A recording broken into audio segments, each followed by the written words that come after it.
నమస్కారం అందరికి. వాళ్ళు మనతో పాటు మన స్టూడియోలో ఉన్నారు వేదిక్ ఆస్ట్రాలజర్ అనుపమ గారు hearty welcome to our channel.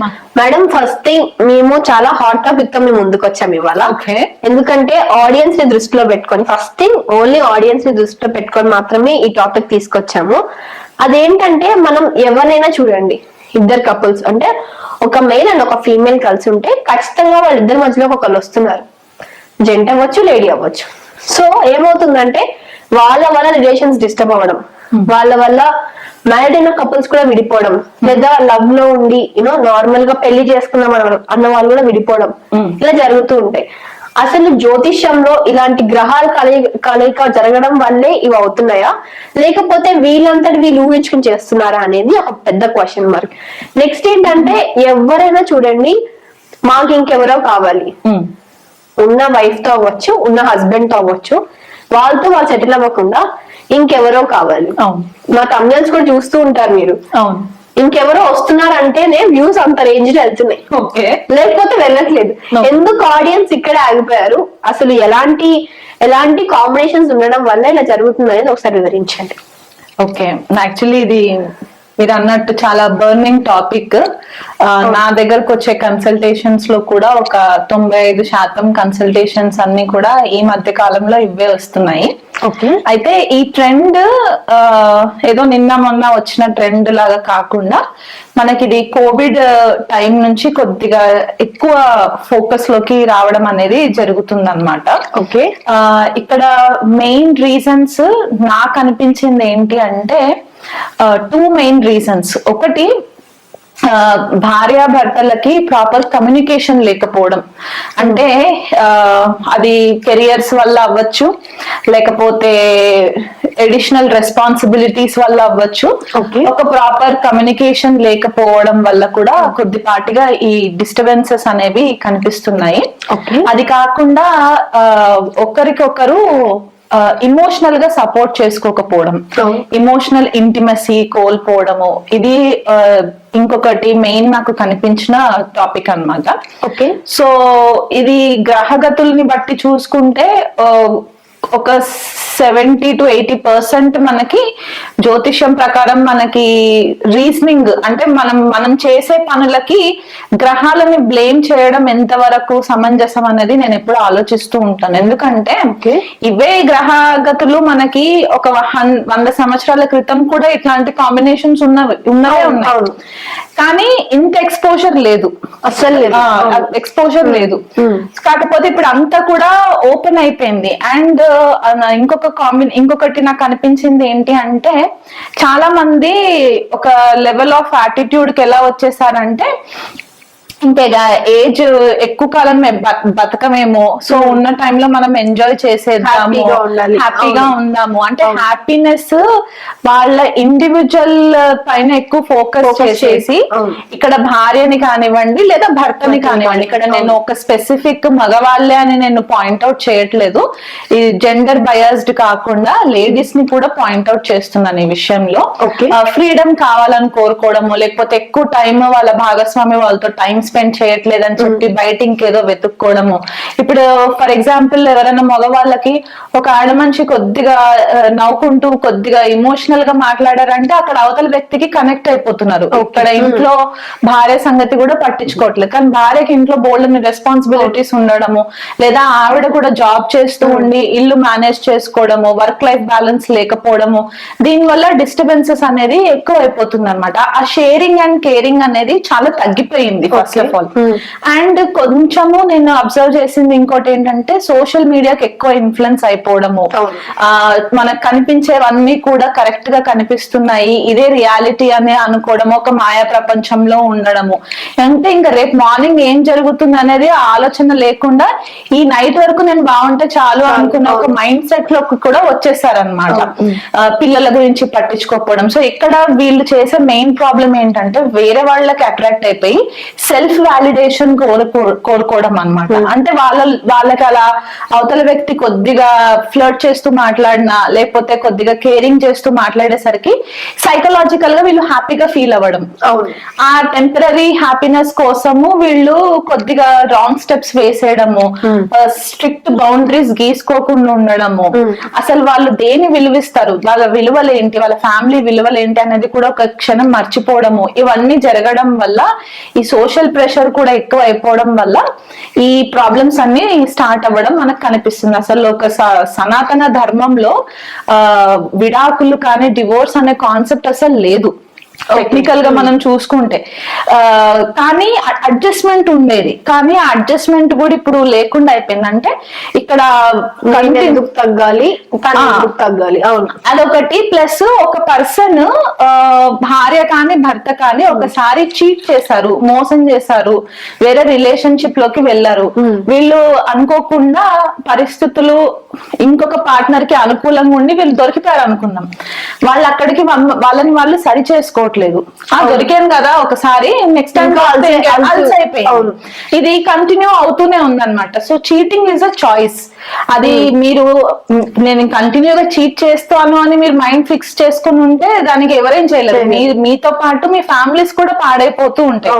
అటు పెద్దవాళ్ళు డిస్టర్బ్ అవుతారు, మీ ఇద్దరికి పుట్టిన పిల్లలు ఇంకెక్కువ ప్రాబ్లమ్స్ లోకి ఫేస్ అవుతారు. ఇది ఏమవుతుందంటే గోయింగ్ ఫార్వర్డ్ ఈ చిన్న పిల్లలు రేపు ఒక టీనేజ్ కి వచ్చిన తర్వాత బ్రోకెన్ ఫ్యామిలీస్ నుంచి వచ్చిన వాళ్ళు అయిపోతారు. అంటే ఒక డిస్ఫంక్షనల్ ఫ్యామిలీ బ్యాక్గ్రౌండ్ నుంచి వచ్చిన వాళ్ళు అయిపోయేసరికి వీళ్ళకి ఒక ట్రామాస్ ఉండిపోతాయి అన్నమాట. టైం కి ఫాదర్ సపోర్ట్ ఉండకపోవడం, మదర్ సపోర్ట్ ఉండకపోవడం, దీని వల్ల కంప్లీట్లీ ఫ్యామిలీ ఎన్వైరన్మెంట్ చేంజ్ అయిపోయి గైడెన్స్ కూడా ఉండదు, చెప్పే వాళ్ళు ఉండరు.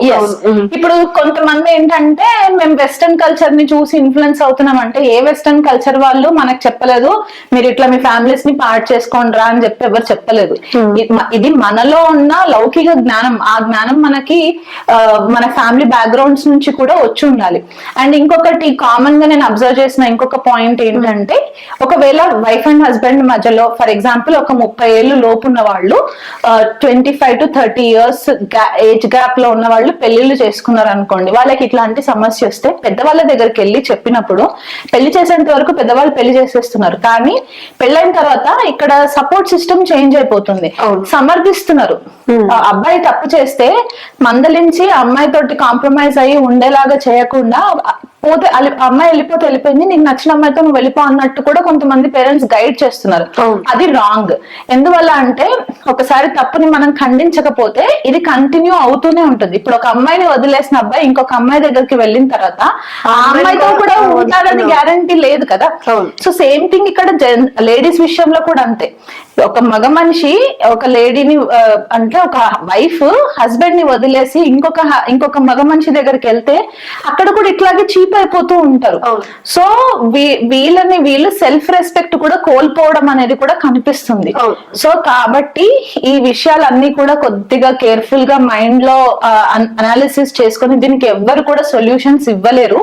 ఇది పోన్ ఏమైపోతుందంటే ఒక సైకలాజికల్ డిసార్డర్ లాగా కూడా స్టాంప్ అయిపోతుంది అన్నమాట. ఎందుకంటే ఆ టెంపరీ హ్యాపీనెస్ కోసం ఏదైతే డోపమిన్ మనకి బ్రెయిన్ లో రిలీజ్ అవుతుందో, ఆ డోపమిన్ లెవెల్స్ ని మీరు సాటిస్ఫై చేయడం కోసం అని చెప్పి మీ రిలేషన్షిప్ ని మీరు డిస్టర్బ్ చేసుకోలేరు కదా. అండ్ మనకి హిందూ సనాతన ధర్మంలో ఉన్న స్పెషల్ రిలేషన్షిప్ మ్యారిటల్ రిలేషన్షిప్.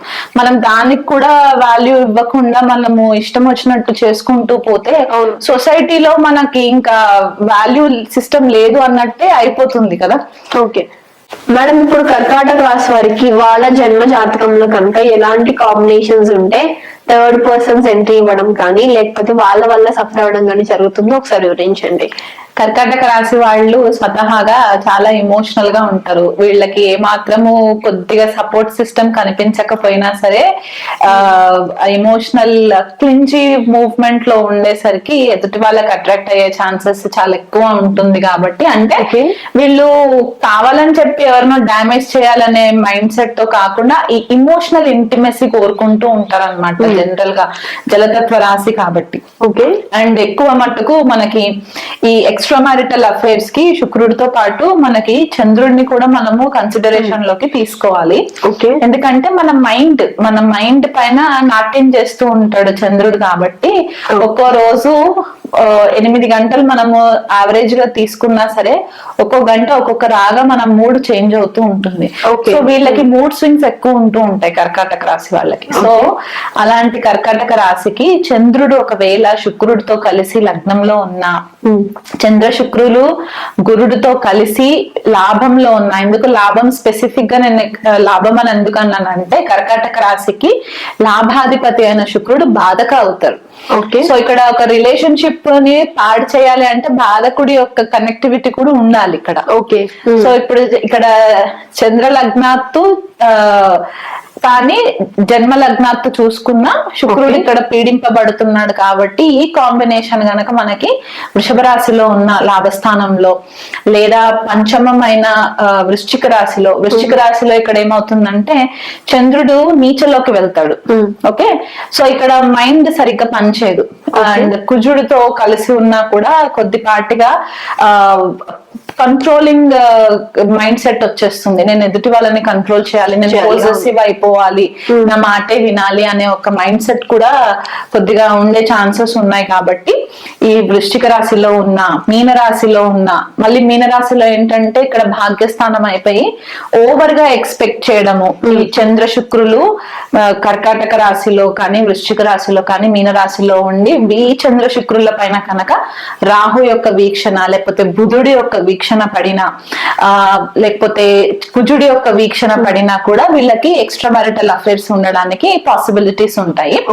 ఇప్పుడు బుధుడు వక్రీగతిలో ఉండి బుధుడు సప్తమాధిపతి అయిన శనితో కూడా కనెక్టివిటీ గనక ఏర్పడి వీళ్ళిద్దరి దృష్టి కనుక అంటే ఓకే ఫర్ ఎగ్జాంపుల్ బుధుడు శని కలిసి పంచమంలో ఉండి శుక్రుడి పైన వీక్షణ పడడము, లేకపోతే శుక్రుడు బాధక స్థానమైన వృషభ రాశిలో ఉండి ఈ బుధుడు శని కలిసి పంచమంలో ఉండి శుక్రుడిని కనుక పరస్పర దృష్టిలో ఉన్నా కూడా ఈ కాంబినేషన్స్ వచ్చే ఛాన్సెస్ ఉంటాయి. అంటే ఇక్కడ సహజంగా భార్యాభర్తల మధ్య ఇంకొక థర్డ్ పర్సన్ ఎంట్రీ అవ్వడానికి క్లియర్ కట్ కాంబినేషన్స్ లాగా మనం చెప్పుకోవచ్చు అన్నమాట. ఇలాంటి కాంబినేషన్స్ ఉంటే ఖచ్చితంగా ఎంట్రీ అయితే ఇస్తారు. ఖచ్చితంగా ఆ దశాంతర దశల్లో వచ్చినప్పుడు కాంబినేషన్స్ లో ఉంటాయి. ఇంకా హెవీగా డ్యామేజ్ అయ్యింది అంటే కర్కాటక రాశి చాలా ఎక్కువ డ్యామేజ్ అయిపోయి శుక్రుడు కూడా డ్యామేజ్ అయిపోయి ఉండి అష్టమాధిపతి అంటే ఇప్పుడు కొంతమంది చార్ట్స్ లో ఏంటంటే శుక్ర శని కాంబినేషన్స్ ఉంటాయి. ఈ శుక్ర శని కాంబినేషన్స్ జనరల్ గా ఏమవుతుందంటే డబ్బు బాగా ఇస్తుంది కానీ భార్యతోటి భర్తతోటి సఖ్యత ఉండదు. డిస్టెన్స్ క్రియేట్ చేస్తుంటాడు, ఒక రెస్ట్రిక్షన్ వస్తుంటది. ఆ రెస్ట్రిక్షన్ వచ్చినప్పుడు మళ్ళీ బయట వెతుక్కోవడం అన్నమాట వాలిడేషన్ కోసం. ఏజ్డ్ పార్ట్నర్స్ శని ఎప్పుడైతే కలుస్తుందో వీళ్ళకంటే వయసులో పెద్దవాళ్ళతోటి కనెక్టివిటీ రావడం ఇలాంటివి జరిగే ఛాన్సెస్ ఉంటాయి. ఇప్పుడు కర్కాటక రాశిలో మనకి పునర్వసు నక్షత్రం పడుతుంది, పుష్య పడుతుంది అండ్ ఆశ్లేష. ఇక్కడ ఎక్కువ మటుకు డ్యామేజ్ చేసేది ఆశ్లేష నక్షత్రం. ఎవరైనా ఆశ్లేష నక్షత్రం వాళ్ళు ఉంటే గనక నేను మిమ్మల్ని స్పెసిఫిక్ గా పాయింట్అవుట్ చేయట్లేదు, ఇది జస్ట్ కాంబినేషన్స్ మనకు శాస్త్రాల్లో చెప్పింది. ఆశ్లేష వాళ్ళు ఏంటంటే కొద్దిగా సిడిక్టివ్ నేచర్ ఎక్కువ ఉంటుంది వీళ్ళకి. ఎదుటి వాళ్ళని ఎట్లాగైనా సరే వాళ్ళ కంట్రోల్లోకి తీసుకొచ్చే ఒక క్వాలిటీ ఉంటుంది కాబట్టి దాని వల్ల వీళ్ళు అవతల వాళ్ళని పొజిటివ్ గా చేసేస్తూ ఉంటారు అనమాట.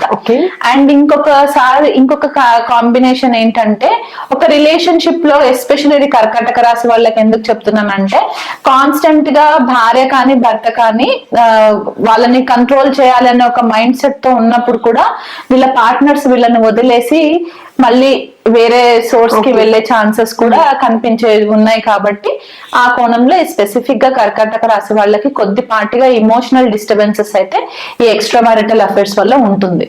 ఓకే, మరి ఆల్మోస్ట్ సఫరింగ్ లోనే ఉంటున్నారు కాబట్టి దీనికి పరిహారాలు కూడా వివరించండి.